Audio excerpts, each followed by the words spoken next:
அருமையாக ரெடி ஆகிடுச்சு. இப்போ நம்ம முந்திரி பருப்புலாம் போட்டுடலாம். முந்திரி பருப்புலாம் போட்டு அப்படியே ஒரு கிண்டிட்டோன்னு வச்சுங்க. எப்படியாப்பட்ட கலர் வந்துருக்கு பார்த்தீங்களா? செம்ம கலருங்க. அது இந்த நாட்டு சர்க்கரை போட்டதுனால செம்ம கலராக இருக்குது. சூப்பராக இருக்குது பாருங்க. எப்படி இருக்குது எப்படியாப்பட்ட இது. இந்த ஓட்ஸ் அல்வா நம்ம அம்சமாக செஞ்சிட்டோம். இதை எப்படி செய்யலாங்கிறத பார்க்கலாம் வாங்க. பார்க்கவே அவ்வளோ சூப்பராக இருக்குது. வாங்க இதை எப்படி செய்யலாங்கிறத பார்க்கலாம். உறவுகளுக்கு வணக்கம். இன்றைக்கி நம்மளுடைய கேப்சிங் ஃபுட் சேனலில் நாம் பார்க்க போகிற சமையல் வந்து அல்வா. இந்த அல்வா எதில் செய்யலாங்கிறத பார்க்கலாம் வாங்க. அதுக்கு முன்னாடி புதுசாக நம்ம சேனலை பார்க்குறவங்க சப்ஸ்கிரைப் பண்ணுங்கள், லைக் பண்ணுங்கள், ஷேர் பண்ணுங்கள்.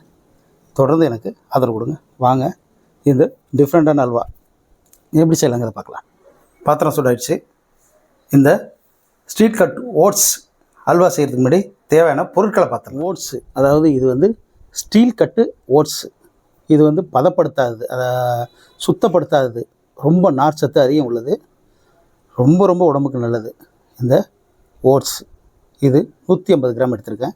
நாட்டு சர்க்கரை 150 கிராம், நெய் 100 கிராம், 25 கிராம் முந்திரி, 2 ஏலக்காய். மறுபடியும் இந்த பொருள்லாம் பார்த்துடலாம். ஸ்ட்ரீட் கட் ஓட்ஸு, நெய், ஏலக்காய், முந்திரி பருப்பு, நாட்டு சர்க்கரை. நம்ம ஓட்ஸை நல்லா வறுக்க போகிறோம். அதாவது ஸ்ட்ரீட் கட் ஓட்ஸ் வந்து ரொம்ப ரொம்ப உடம்புக்கு நல்லதுங்க. கொழுப்பை கரைக்கக்கூடியது, ஹார்ட்டுக்கு நல்லது, மலச்சிக்கலுக்கு நல்லது. டயட் இருக்கிறவங்களுக்கு இது வந்து முக்கியமான உணவு. நீங்கள் அந்த கடையில் பதப்படுத்தி விற்கிறாங்க பாருங்கள், ஒயிட் கலரில் இருக்குமே, அந்த மாதிரி கிடையாது இந்த ஓட்ஸு. இது வந்து பதப்படுத்தாத தவிட்டோடு இருக்கும். அப்படி இருக்கும் பொழுது எப்படின்னா இதில் அவ்வளோ நன்மைகள் இதில் இருக்குது. கெட்ட கொழுப்பை எல்லாம் இது கரைச்சி எடுக்கக்கூடியதுங்க. இது வந்து கிலோ 300 ரூபா. ஆன்லைனில் விற்கும். ஆன்லைன்லேயும் சில சூப்பர் மார்க்கெட்லேயும் இருக்கும். நீங்கள் தேடி பிடிச்சி வாங்கிக்கலாம்.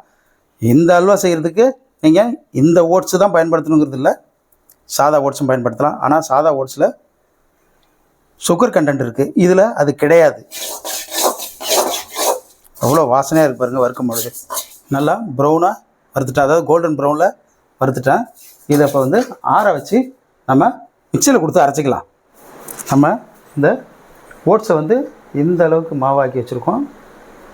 மறுபடியும் பாத்திரத்தை வச்சு சூடாக்கி நெய்யை எடுத்து அதில் ஊற்ற போகிறோம். நெய் நல்லா சூடாகட்டும். அதில் முந்திரி பருப்பை வறுக்க போகிறோம். முந்திரி பருப்பு அப்படியே இதில் போட்டுடலாம். எப்போதுமே நல்லா பொன்னிறத்தில் எடுக்கணும் முந்திரி பருப்புலாம், அப்போ தான் கசக்காமல் நல்ல டேஸ்ட்டில் இருக்கும்.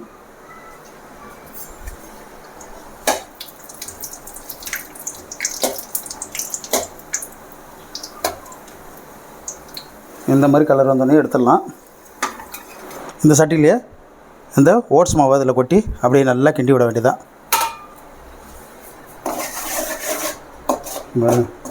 இந்த மாதிரி நல்லா அந்த நெய்யில் ஓட்ஸ் மாவை அப்படியே வறுத்து எடுத்துக்க வேண்டியதான்.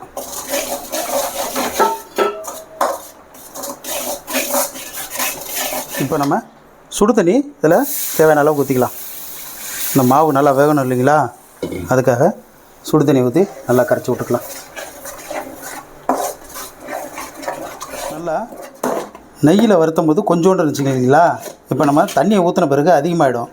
அப்போ என்ன பண்ணணுன்னா நல்லா அடுப்பை சிம்மில் வச்சுக்கிட்டு, இல்லைன்னா அடுப்பை விட்டு இறக்கிட்டு கூட நீங்கள் கட்டி பிடிக்காமல் நல்லா கிளறி விட்டுட்டு அதுக்கு பிறகு நீங்கள் அடுப்பில் கூட வச்சுக்கலாம். இப்போ பாருங்கள், இந்த அளவுக்கு நமக்கு மாவு அதிகமாக இருக்குது. இது ஒரு 1/2 லிட்டர் அளவுக்கு தண்ணி ஊற்றுங்க.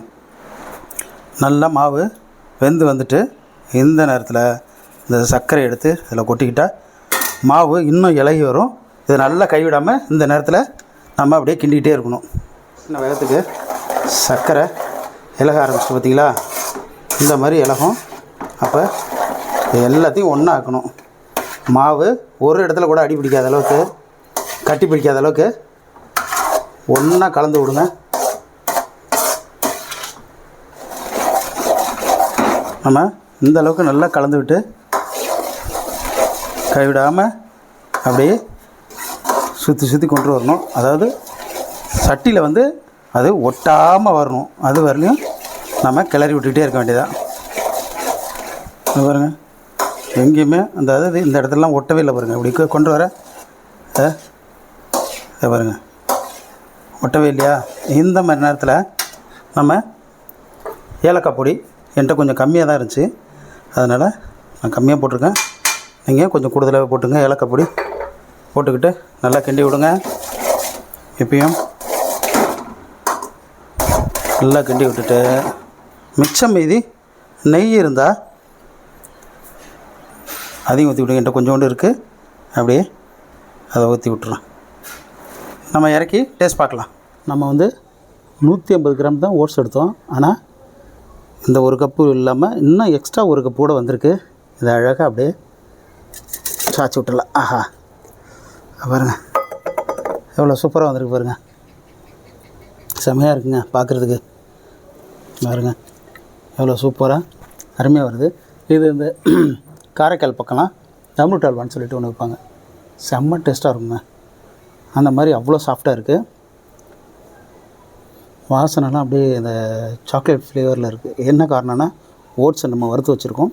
அது மட்டும் இல்லை, நாட்டு சர்க்கரையோட வாசனையும் இருக்குது. இதில் உங்களுக்கு ஏதாவது வேறு ஏதாவது ஃப்ளேவர் பிடிக்குன்னா நீங்கள் ஏதாவது ஒரு எசன்ஸை கூட கலந்துக்கலாம். ஆனால் ஓட்ஸில் நம்ம எதுவும் தேவையில்லை. இது வந்து ரொம்ப ஹெல்த்தியான அல்வா. அதனால் தயவுசெய்து குழந்தைங்களுக்கு ஜாஸ்தியாக கொடுங்க. நம்ம சாப்பிட்டு பார்க்கலாம். இப்போ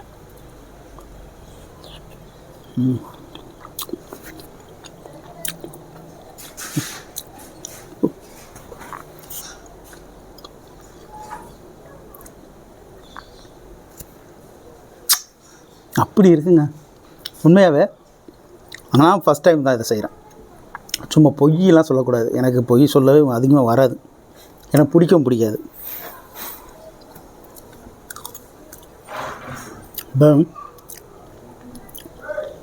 அவ்வளோ சாஃப்டாக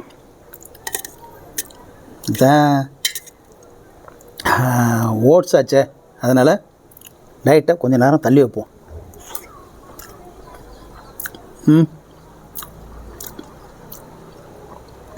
உங்களுக்கு பிடிச்ச ஏதாவது ஒரு எசன்ஸ் அது மாதிரி எதாவது கலந்துட்டிங்கன்னு வச்சுக்கலாம்.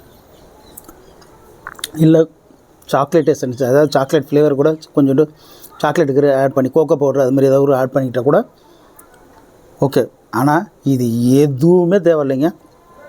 சாக்லேட் ஃப்ளேவர் அந்த அளவுக்கு இருக்குது. நான்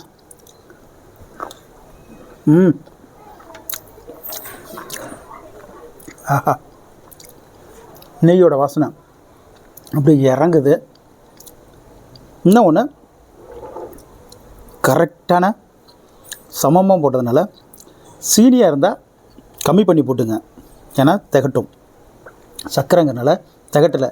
இன்னொன்று கூட கேட்பாங்க, லேசாக உப்பு போட்டேன்னா சர்க்கரையில் உப்பு இருக்கும், அதனால நான் போடல. இது இப்போ என் பிள்ளைக்கும் நான் ஊட்டி காட்டுறேன். எப்படி இருக்குன்னு பார்த்து சொல்லிட்டேன். தங்க சாப்பிட்றான். அப்பா, அதுக்கு இவ்வளோக்கான வாயை திறக்கிறது சூப்பராக இருக்கு. சூப்பராக இருக்குப்பா. வாய் ஃபுல்லாக வச்சுக்கிட்டு ஹோப்பா அப்படிங்குது. இந்த அல்டிமேட்டான ஆரோக்கியமான, அதாவது ஓட்ஸை பற்றி சொல்லவே தேவையில்லை. நீங்கள் ஆர்டினரி ஓட்ஸில் கூடாது. இது வந்து ஸ்டீல் கட் ஓட்ஸு, அதாவது அப்படியே ஃபைபரோடு இருக்கும். அதை அந்த ஊமின்னு சொல்லுவாங்கள்ல, தவிடு, அதெல்லாம் எதையுமே நீக்காமல் பதப்படுத்தாமல் எந்த ஒரு ஆர்டிஃபிஷியல் கலரும் சேர்க்காமல் கெமிக்கலும் சேர்க்காமல் பறித்து அப்படியே காய வச்சு கொடுக்குறது. இந்த ஸ்டீல் கட் ஓட்ஸ் வந்து டயட் இருக்கிறவங்களுக்கு ரொம்ப ரொம்ப நல்லது. நான் வந்து அந்த ஓட்ஸ் தான் காலையில் சாப்பிட்றேன். அது வந்து செரிமானம் ஆக கொஞ்சம் நீண்ட நேரம் எடுக்கும். கலோரி சுத்தமாக கிடையாது அதில். அதனால் நீங்கள் எவ்வளோ வேணாலும் சாப்பிட்லாம் தாராளமாக. செரிமானமாகிறதுக்கு கொஞ்சம் லேட்டாகும். அதனால் பச்சைங்க அவ்வளோ சீக்கிரம் இருக்காது. கொழுப்பை குறைக்கக்கூடியது, அதில் ஜீரோ ஃபேட் தான் இருக்குது. அதனால் ரொம்ப ரொம்ப நல்லது.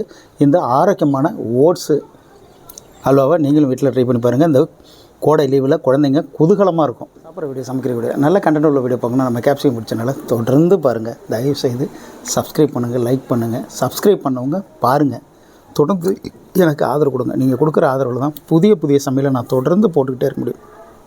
நம்ம சேனலை அடுத்த ஒரு கட்டத்துக்கு நான் கொண்டுட்டு போகணும். அதுக்கு உங்களுடைய துணை இல்லாமல் அதை கொண்டுட்டு போகவே முடியாது. உங்களுடைய துணை எனக்கு என்னன்னைக்கு வேணும். நன்றி உறவுகளே.